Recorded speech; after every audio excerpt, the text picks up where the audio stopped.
ओडिशा कांग्रेस को नहीं बढ़ी चली विवाद 72 घंटार ऊर्ध समय धरी पड़ी ताला। जड़े महिला कार्यकर्ता भी खरा वर्षा को खातिर नक गेट सामने करिसेंती अनशन। हाँ दर्शक बंधु, ए होची ओडिशा कांग्रेस भुवनेश्वर ऑफिस दृश्य। अकोरमा पीसीसी सभापति शरद पट्टनायक पूरा कांग्रेस आज छारकार हो जाइछि। शरद पट्टनायक को साहाय्य करुछंती लंपट और ठक प्रभारी अजय कुमार। गत निर्वाचन में बीजेडी सह बड़ डील करी अति शोचनीय भाव पराजित होइछि कांग्रेस। ताठरू अधिक अमानत हरैछंती खोद पीसीसी सभापति शरद। एबे कांग्रेस भवन ताला पड़िथिबा बेले किछि दिन पूर्वरु दलाल शरद पट्टनायक उपरे काली माड़ होइथिला।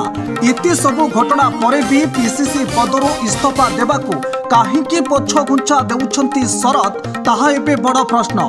कांग्रेस कोनोसी नेता किंबा विधायक एबे शरद और अजय को साथ देउनथिबा बेले दिल्ली हाईकमांड किछि खबर पाइछंती कि नहीं ताहा उपरे रहिछि नजर। कांग्रेस इतिहास रे सबुठो कला दिन शरद पट्टनायक होइगला बोली कांग्रेस नेता प्रकाश करुछंती। सेपटे विधानसभा रे किए विधायक दल नेता हेबे ताहा उपरे भी कोनोसी निष्पत्ति नहीं पारु नाहंती दल।